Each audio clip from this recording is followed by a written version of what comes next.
As you come up to 10, that is their god. That is 10. That is the hermaphrodite.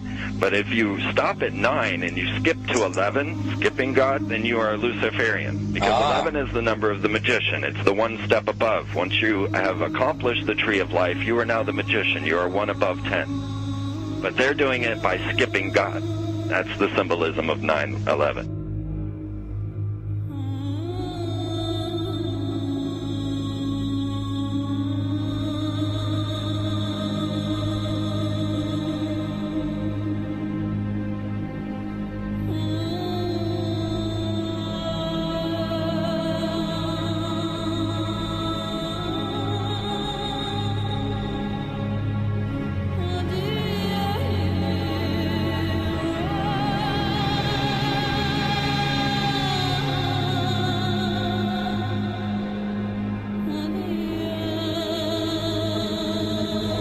It is a big idea, a new world order. We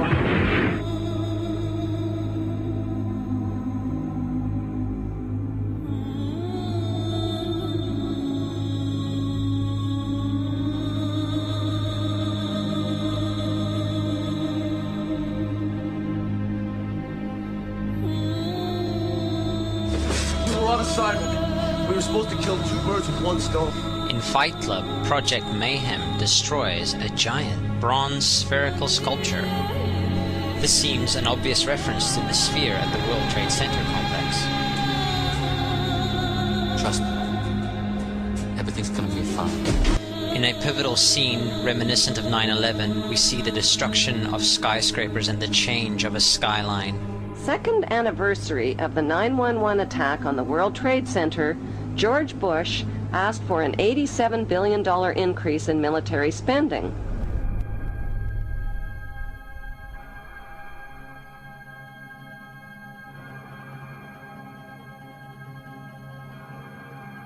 In 1904, Crowley would receive the Book of the Law soon after meditating in the King's Chamber of the Great Pyramid. He claimed he had been contacted by a being called Aiwass. Crowley would also use this symbol in his work. Some of its meanings are said to include a reference to the number 77 in Hebrew and a connection to the god Pan. Crowley made this drawing of a non-human intelligence he saw during a ritual. Synchronous 23 has made the connection between Aiwass and the Wizard of Oz, and has further pointed out the similarities between Crowley's grey alien-like drawing and the depiction of the projection of the Wizard of Oz in the film version. The much overlooked theory has been put forward on the internet that when we are looking at George W. Bush, we are actually seeing Aleister Crowley's grandson. I have suggested that this video footage of George W. Bush reading The Pet Goat, coinciding with the start of the 9/11 mega ritual, is in fact a dedication of the 9/11 mega ritual to the great god Pan by Aleister Crowley's grandson.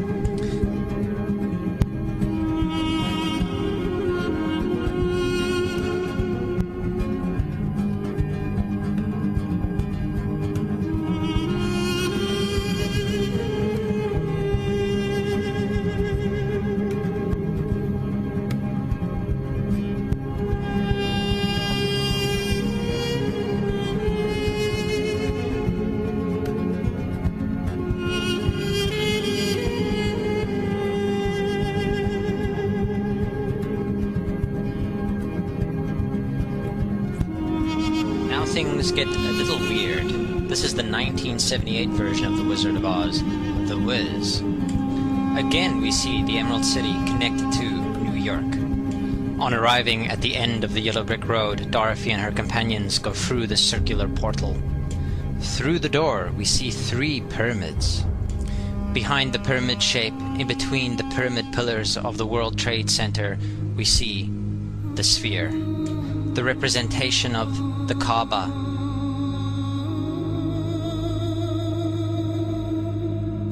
The inhabitants of Oz dance around the sphere in ritualistic fashion. Fashioned in giant letters over the dome of the sphere, we see the word Oz.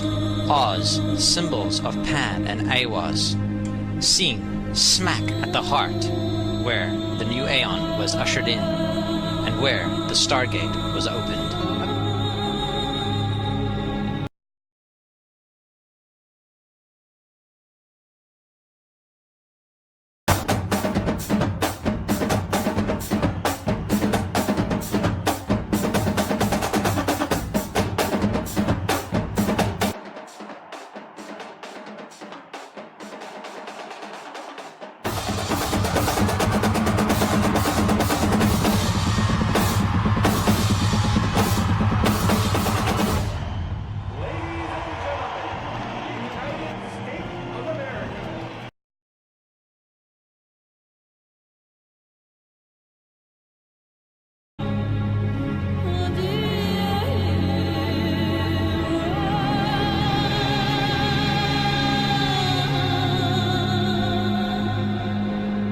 Between the twin towers is called the spherical caryatid. It was made by artist Fritz Koenig and was nicknamed the Sphere.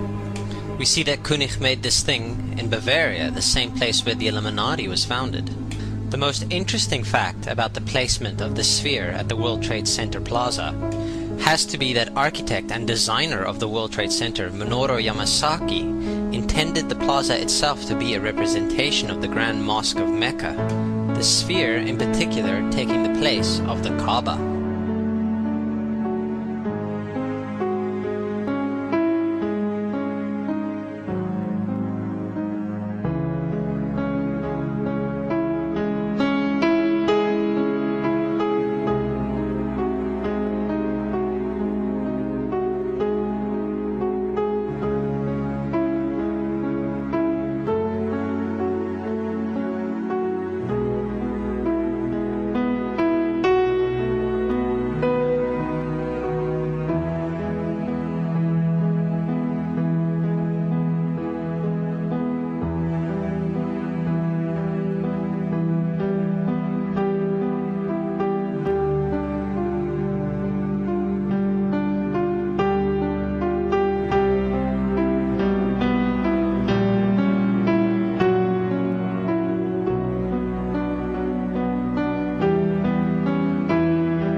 So, my friends, it's time you start placing your faith and your dedication to the one and only God, the everlasting creator of everything on earth and in the universe.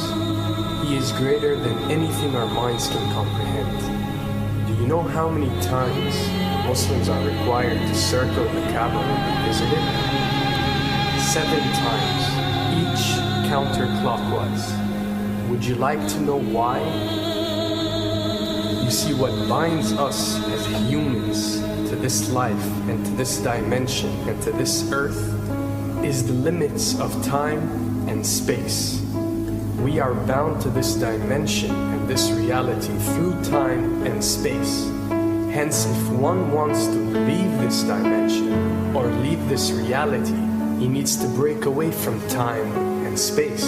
So when you visit the Kaaba and you rotate counterclockwise, what is this practice actually doing? It is literally helping you elevate your soul and elevating yourself to break away from time and space so you can touch something so unique and so beautiful and so powerful that it changes your life forever. And if you don't believe me, ask anyone who has visited the Kaaba how he or she felt or how their lives have changed ever since.